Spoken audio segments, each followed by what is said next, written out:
Hey guys, good morning, welcome back to my channel New Life Zone. আজ অনেক দিন পর আপনাদের সাথে একটা ভিডিও শেয়ার করব।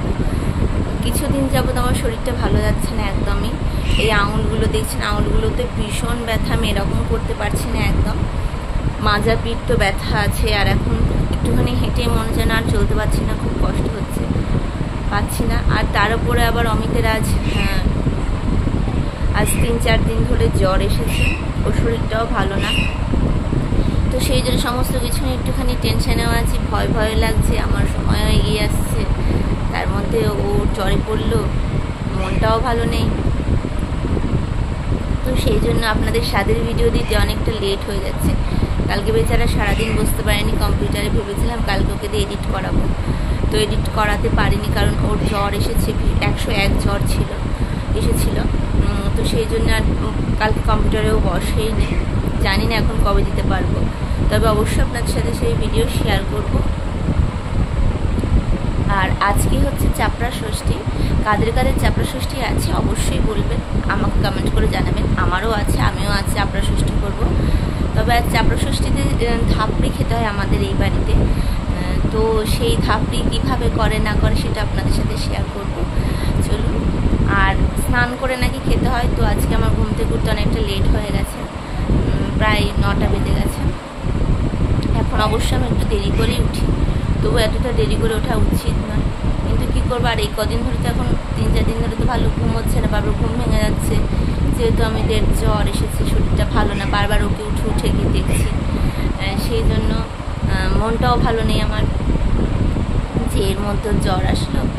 তো যাই হোক, সব ভিডিওটা আজকে পুরোটা কী করি না করি সেটা সব আপনাদের সাথে শেয়ার করবো। আপনারা পাশে থাকবেন অবশ্যই, একদম ভিডিওটা স্কিপ না করে দেখতে থাকবেন।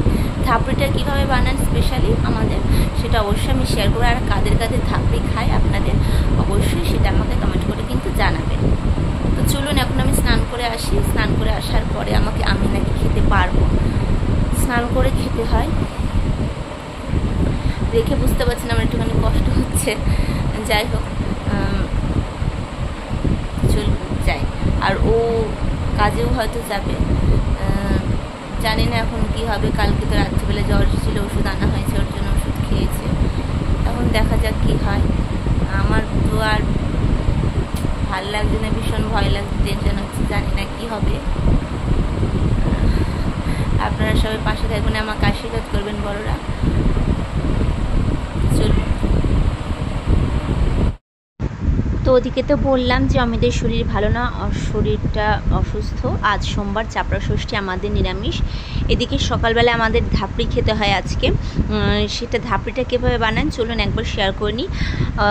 আতপ চাল ভিজিয়ে রেখেছিল, সেটাকে ভিজিয়ে রাখার পর এভাবে শিলনোড়াতে বা আপনারা মিক্সিতে, যাই হোক যেটাতেই মন চায় আপনারা শিলনোড়াতে বেটে নিতে পারেন, মিক্সিতে পেস্ট করে নিতে পারেন, সেটা আপনাদের নিজেদের সুবিধা অনুযায়ী করে নেবেন। তারপর এটাকে বাটা হয়ে যাওয়ার পর দেখুন ঠিক এরকম হবে। তার কড়াইতে তেল দেবেন, সামান্য তেল দিয়ে এটাকে যেভাবে গোলা রুটি করা হয় না, সেভাবে একটুখানি গোল করে দিয়ে দেবেন, ব্যাস, তাহলে হয়ে যাবে কিন্তু ধাপড়ি। আপনারা অবশ্যই কমেন্ট করবেন কাদের কাদের কিন্তু এই নিয়মটা আছে, চাপড়া ষষ্ঠীতে ধাপড়িটা খেতে হয়। আমার শ্বশুরবাড়িতে আছে, কিন্তু আমার বাপের বাড়িতে আবার নেই। আমার বাপের বাড়িতে কিন্তু আবার আতপ চালের ভাত খেতে আছে, কিন্তু এই বাড়িতে কিন্তু আতপ চালের ভাত খাওয়া কিন্তু নেই। এইখানে খেতে হয় এই ধাপড়িটা। আর রুটি, পরোটা বা যা চাও তুমি, ডালিয়া ফালিয়া, ভাত ভাতে অন্য কিছু খেতে পারবে। আর সকালবেলায় মা রুটি করেছিল, সুজি করেছিল। আর অমিতের তো শরীরটা খারাপ, আপনাদেরকে আগে বললাম, ওর জন্য আমি আদা চা বসিয়ে দিয়েছি, আদা দিয়ে চা করে দেবো ওকে। আর ওর সকালের খাবার দেখুন, এই চা, বিস্কুট আর হচ্ছে সুজি। ও একদম কিচ্ছু খাচ্ছে না, একটা দিনও ভাত পর্যন্ত খায়নি যবে থেকে ও জ্বর এসছে। আজ আপনাদের সাথে বুধবার আমি ভিডিওটা শেয়ার করছি, বুধবার পর্যন্ত আজকেও পর্যন্ত ভাত খায়নি। কি বলবো, ভাত না খেলে কি আর হয়, শক্তি হয় শরীরে? ও একদম বিছানা থেকে উঠতে পারছে না, তবুও ওই শরীর নিয়ে কিন্তু কাজে যেতে হচ্ছে ওকে। আর এদিকে দেখুন আকাশটা বেশ সুন্দর, মনোরম পরিবেশ, বেশ একদম শরৎ শরৎ ভাব, একদম তো পুজো চলে এসেছে, আর তো বেশি দেরি নেই পুজোর। আর এই হয়তো সামনের মাসে এরকম দিনেই কিছু একটা থাকবে, ষষ্ঠী বা সপ্তমী হোক, কিছু একটা থাকবে। তো আমার তো এবছর একদমই পুরোপুরি ঘরে বন্ধ, আমি একদম বন্দিনী হয়ে থাকবো। কী করা যাবে, আমার যে ছোট্ট পুচকে বা পুচকু সোনা আসবে, তাকে নিয়ে কাটাবে, সামনের বছর ভালো করে কাটাবো। আর দেখা যাক এখন কি হয়। আর এদিকে দুপুরবেলায় দেখুন আজকের ভিডিওটা ভীষণ ছোট্ট। আর এদিকে খাবো না করছিল মা, ওর জন্য নিরামিষ ভাতও করেছিল, তো খেলো না। তো ডালিয়া করেছিলাম আমাদের জন্য, তো ডালিয়াটা বললো খাবো, তো খেয়েছে। আর রাত্রিবেলা কিছু ভালো লাগছিল না বলে ওর জন্য তরকা এনেছিল বাবা, রুটি দিয়ে খেয়েছে।